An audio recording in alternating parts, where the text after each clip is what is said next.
Generalmente pensamos que el diseño es solo la parte estética de un producto. Sin embargo, esto no es así. El diseño adquiere valor al vincularse con la ciencia y la tecnología. Hoy nos encontramos en el Pabellón Nacional de la Biodiversidad y la universidad tiene muchos espacios así. Los invito a que hagamos un recorrido por el Instituto de Ciencias Aplicadas y Tecnología, donde veremos esta relación de diseño, ciencia y tecnología. Adelante. Soy Beatriz García Rivera, soy técnica académica. Lo que hago es desarrollar propuestas educativas e investigación educativa, y esto implica también el desarrollo de material didáctico para trabajar diferentes fenómenos, en mi caso particular, centrado en el aprendizaje de la biología. En este momento estamos en un laboratorio de ciencias, que fue un laboratorio que se desarrolló para transformar los laboratorios de ciencias del bachillerato de la UNAM. La idea era que además de actividades experimentales, los estudiantes pudieran trabajar también con la posibilidad de acceso a internet, de ver simuladores, de trabajar con sensores. Entonces, todo eso se pensó para que el profesor o la profesora pudiera trabajar con sus estudiantes en un espacio diseñado con esas oportunidades. Mi nombre es Raúl Rubalcaba Morales. Mi función básicamente aquí en el instituto es apoyar el desarrollo tanto electrónico como mecánico, y estoy apoyando ahorita esta área que es manufactura y ensamble de dispositivos. La vinculación con los proyectos de investigación siempre requieren de tener un área en donde se puedan anidar y llevar a cabo estos procesos de desarrollo tanto para la investigación como procesos de manufactura. Las máquinas, herramientas que tenemos aquí en nuestra unidad de manufactura básicamente son las que nosotros le denominamos herramientas manuales. Son tornos, fresas, rectificadoras, taladros. Y las computarizadas son los centros de maquinado por CNC. Tenemos 3 aquí, uno que son tornos CNC, otro fresa CNC y lo que es la cortadora por chorro de agua. Son los 3 tipos de máquinas computarizadas que tenemos aquí en nuestra unidad.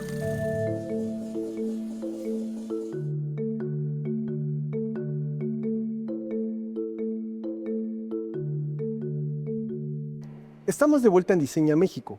Para hablarnos de la relación entre la ciencia, la tecnología y el diseño, hemos invitado a la doctora Erlinda Montiel y al doctor Mauricio Reyes, del Centro de Investigaciones en Diseño Industrial y del Posgrado en Diseño Industrial. Bienvenidos a Diseña México. Muchas gracias por acompañarnos el día de hoy. No, al contrario, es un gusto estar contigo aquí en el programa y pues bueno, aquí a la orden para lo que se necesite y en este bello Museo de Biodiversidad. Muchas gracias, es un placer estar con ustedes y muchas gracias por la invitación. Gracias, bienvenidos. Tengo una primera pregunta para ti. ¿Cómo puede un alumno que ingresa al ICAT ver el diseño no como un elemento decorativo o como una parte estética, sino como algo parte de la ciencia y la tecnología? Sí, una pregunta muy interesante, por cierto. En el Instituto de Ciencias Aplicadas y Tecnología tenemos alumnos que entran de física, de ingenierías, de todas las ingenierías, química, y justamente el diseño es parte de lo que desarrollamos porque nosotros desarrollamos prototipos, simuladores, llevamos la ciencia básica, la ciencia aplicada y de la ciencia aplicada a la tecnología, y obviamente el diseño industrial es un aporte muy importante porque el concepto completo es cuando se lleva el prototipo, el dispositivo, a una presentación real. Entonces, cuando ya lo llevamos a un producto industrial, es cuando entonces justamente el diseño industrial nos da la presentación, nos completa, nos integra El diseño industrial es el que completa todo esto. Y bueno, y eso es muy importante, justo por eso el Instituto de Ciencias Aplicadas y Tecnología ya es entidad participante en el posgrado de diseño industrial. Así es, y estamos muy contentos por esto. Mauricio, por varios años tú has trabajado en la cuestión de la robótica. ¿Cómo enseñas la robótica en el Centro de Investigaciones de Diseño Industrial? ¿Cómo haces que nuestros alumnos de la UNAM vean la cuestión de la robótica no solamente como un elemento frío y lejano, que pudiera parecerlo, sino como un elemento que puede interactuar con nosotros en nuestra vida diaria? Ok, bueno, partiendo de la definición de diseño industrial en particular, hay 4 áreas a las que prácticamente se enfoca el diseño, que es el producto, es producto, sistema, servicio y experiencia. Con ese enfoque lo que hacemos es explicar, por un lado está la materialidad del robot como tal, y el otro lado digamos que el cerebro. Entonces tenemos la impresión 3D es básicamente la base con la que trabajan muy rápido los alumnos para prototipar, y por otro lado la programación hay a nivel muy básico y es bastante accesible. Hay comunidades muy completas en las que puedes acceder para aprender prácticamente de cero, y entonces con esto entender que para diseñar un robot se necesita interactuar con las personas.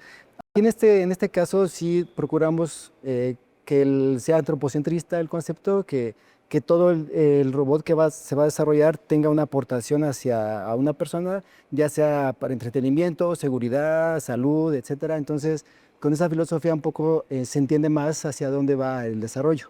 Y acabamos utilizando la programación más como una herramienta, porque realmente la justificación del por qué hacemos los robots es cuando la gente se interesa más en cómo llevar a cabo el sistema, y al final termina con una meta muy objetiva. Y es cuando se pierde un poco la idea de que la mecatrónica, la electrónica, que en sí es compleja, sabemos que hay especialistas en esta área, pero actualmente se puede desarrollar robots bastante complejos, pero con ya mucha facilidad, y sobre todo con la inteligencia artificial generativa, que aporta mucho a este desarrollo. Ese es un tema interesantísimo, la inteligencia artificial, ¿no? Que está ahora en boga y mucha gente la está viendo. ¿Cómo está interactuando el ICAT con estas nuevas tecnologías, particularmente con la inteligencia artificial y en particular con la robótica? Bueno, con la robótica, en el instituto tenemos grupos en donde se hacen diseños, simuladores médicos, en donde muchos de los algoritmos que se hacen pues son justamente a través de inteligencia artificial. Sin embargo, lo que sí tenemos que tener en cuenta es que la inteligencia artificial es un asistente que va aprendiendo de nuestro conocimiento y que llega a un punto en el que nos asiste de forma adecuada. La inteligencia artificial no te va a generar todo, tú tienes que guiar a la inteligencia artificial para llegar a un desarrollo, a un simulador médico. Y estos simuladores médicos en particular son para entrenamiento médico. Tenemos un desarrollo del doctor Miguel Ángel Padilla, en donde lo que hacen es diseñar el cerebro, y lo que están haciendo es entrenar a los médicos para un aneurisma, para operar un aneurisma, y después de un cierto nivel de entrenamiento ya los dejan entrar a quirófano. Y esto es para no trabajar con cuerpos, ¿no? Sino ya en una plataforma en donde te pones el visor y estás justamente haciendo la operación. También se puede, yo lo que no sabía, por ejemplo, es que los ortopédicos, la gente que hace ortopedia, se entrena y en todo momento está sometiéndose a rayos X. Ah, mira. Y entonces ellos en un dado tiempo pueden generar cáncer. Por supuesto. Y esto se evita poniendo primero los simuladores médicos en donde están enseñándoles la columna, todas las vértebras, y no los expones a temprana edad a rayos X. Entonces yo creo que es muy valioso generar esta tecnología, y sobre todo tecnología hecha en la UNAM, sí, claro, y para los mexicanos, ¿no? Porque creo que podríamos traer tecnología europea, pero todo está prototipado pues para la gente de Europa, y pues tendríamos nosotros que generar tecnología de México diseñada para los mexicanos. Eso es muy bueno. De eso se trata, ¿no? Esa es la misión del ICAT. Esa es la misión del ICAT. Muy justamente. bien. Mauricio, hablando sobre el mismo tema de la inteligencia artificial, ¿cómo estás interactuando en tus clases de robótica, inteligencia artificial y robots? ¿Con las gentes del posgrado o bien con las gentes del CIDI? Ok, sí hay varias formas en que utilizamos, no solamente pedir programación directa, ya que en ocasiones los alumnos pueden pedir que les reciba un código, y cuando lo regrese el código, la inteligencia artificial toma control como tal del código, y no se entiende mucho de qué está pasando. Es cuando los alumnos tienen muchas dudas sobre cómo modificarlos o cómo poner control sobre el código. Lo que trato de hacer es darles la base y con esa base ya pueden pedir a la inteligencia artificial para que puedan controlar la información que viene y entiendan qué está pasando. Pero sí, digamos que esta es la parte ya como final ya de la implementación, pero antes sí utilizamos mucho para conocer de alguna forma sistémica, pedir prompts, pues, pero relacionarlo con otros fenómenos que hay alrededor del problema que se intenta resolver.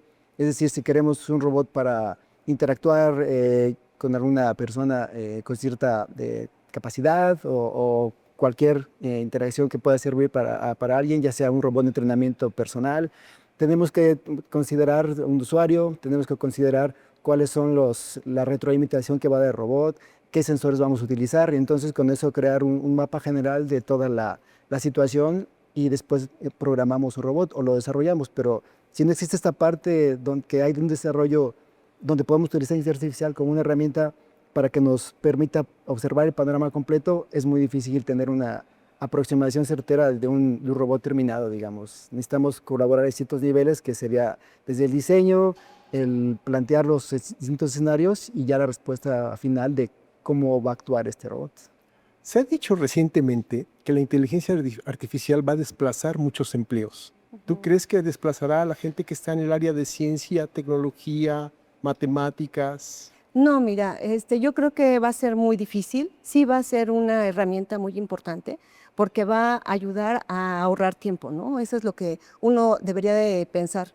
Para hacer investigación, para ser científico, uno está generando conocimiento. Correcto. Crear conocimiento, generar conocimiento es parte intrínseca del ser humano. Entonces, cuando la inteligencia artificial de veras empieza a crear conocimiento, quiere decir que ya es humana, ¿no? Entonces, eso yo creo que va a tardar mucho todavía. El ser humano es creativo, el ser humano puede generar conocimiento a través de todo lo que se ha investigado durante muchos años y en todas las áreas, no nada más en física, en química, en matemáticas, en la misma ingeniería.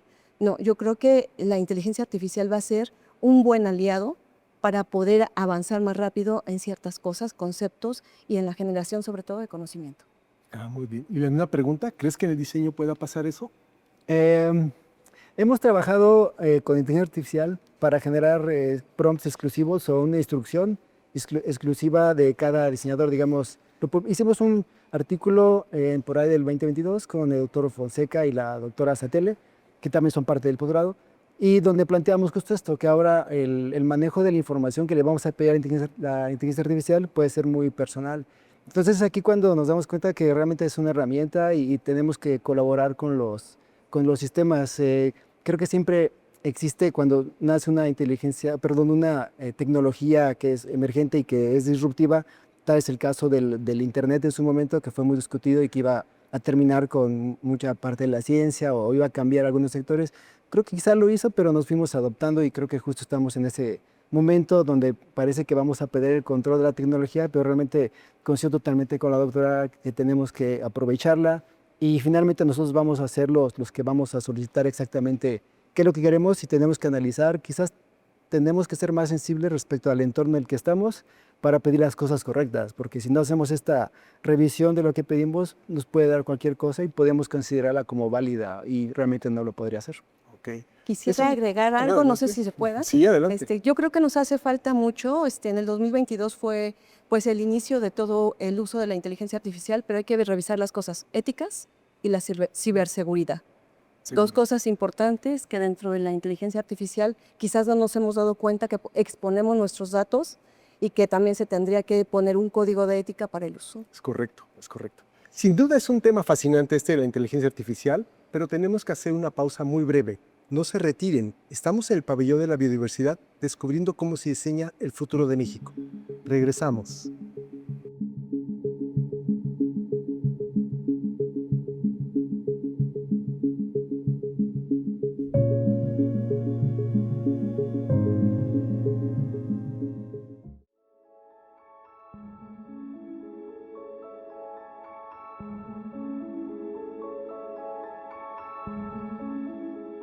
Gracias por seguir con nosotros en Diseña México.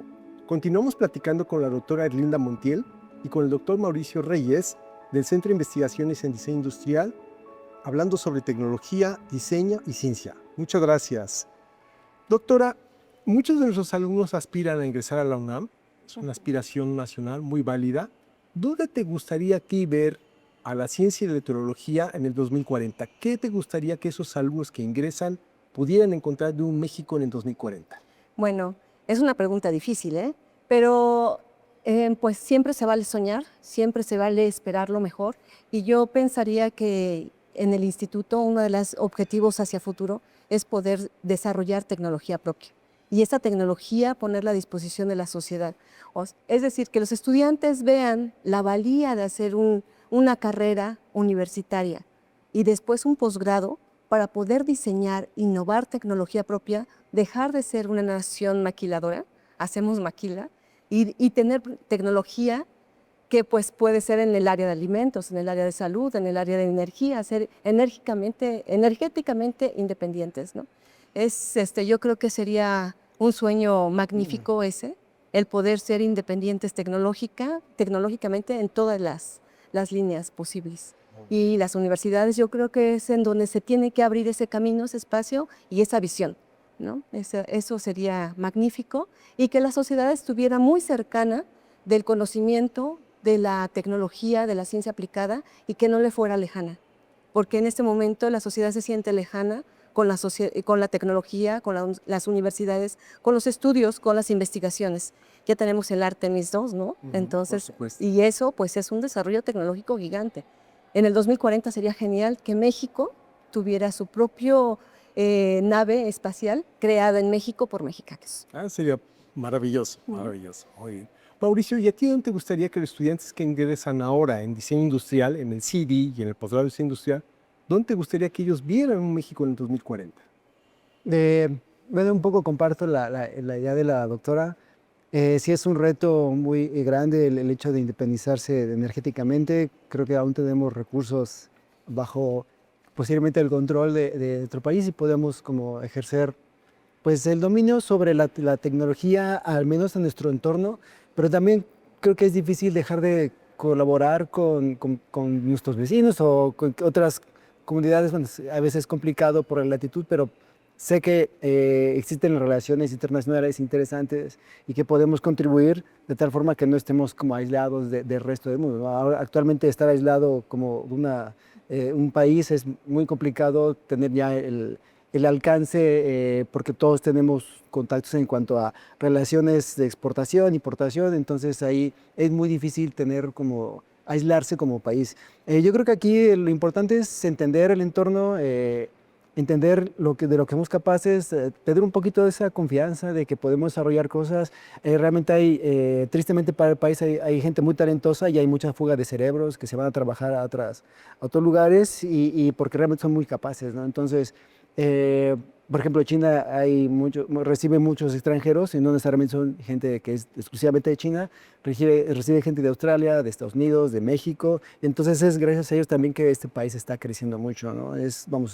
Finalmente es la fábrica del mundo y no podemos dejar de lado que los desarrollos que han hecho ha sido gracias también obviamente a su persistencia, ha hecho muchos sacrificios y en esa parte quizás estos sacrificios sean muy complicados para el país, para México, pero sé que podemos tener un dominio sobre nuestros propios desarrollos porque en ocasiones llegan un producto y lo tropicalizamos, lo volvemos mexicano, pero también podemos desarrollar y esa parte yo creo que se ha hecho esfuerzos en muchos sentidos, aunque es muy difícil visualizarlos, pero es un camino muy largo. Entonces yo espero que también podamos rescatar la cultura. Creo que hay mucha riqueza cultural en el país y eso podría ser una estrategia combinando parte de la cultura con la tecnología desarrollada y, ¿por qué no buscar quizás un desarrollo de frontera que sea? Yo sé que es muy complicado actualmente invertir en tecnología muchas veces, pero creo que podemos desarrollar cosas a nivel global, ¿no? Eso sería muy interesante y poder seguir colaborando con otros países. Doctora Montiel, doctor Mauricio Reyes, muchas gracias por sus conocimientos, por todo lo que nos han informado. Nos ha parecido muy interesante sus puntos de vista. Les agradecemos todo lo que hacen en favor de la Universidad Nacional Autónoma de México y sus alumnos. De verdad, muy agradecidos. Nosotros seguimos adelante, pero antes de despedirnos en este espacio, acompáñenos a seguir conociendo el Instituto de Ciencias Aplicadas y Tecnología en la siguiente cápsula. Adelante, por favor.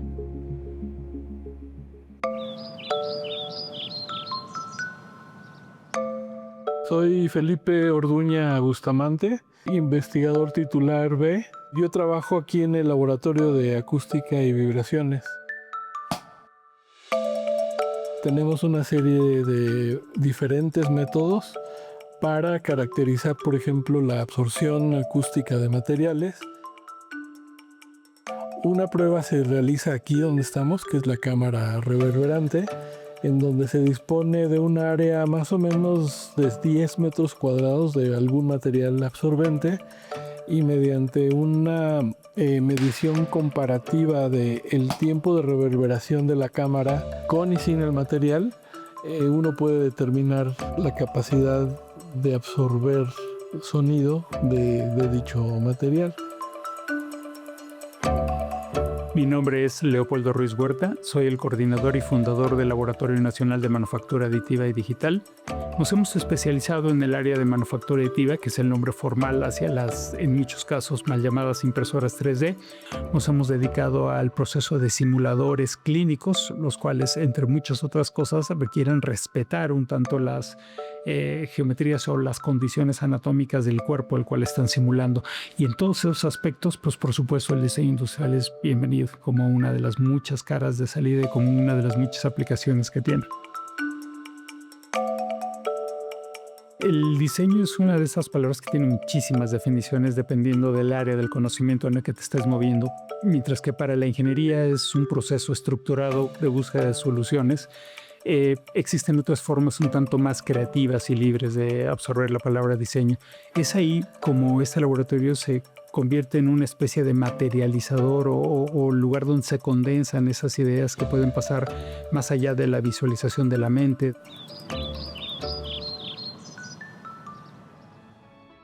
La UNAM, a través de sus diversos institutos, el Instituto de Ciencias Aplicadas y Tecnología, el Centro de Investigaciones en Diseño Industrial y el Pabellón de la Biodiversidad, generan tecnología, diseñan tecnología y exportan tecnología. No lo olviden, un buen diseño nos permite tener una mejor calidad de vida. Soy Julio Frías y los espero en el próximo episodio de Diseña México para seguir descubriendo el poder de la creación y la innovación y cómo esto nos permite tener un mejor país.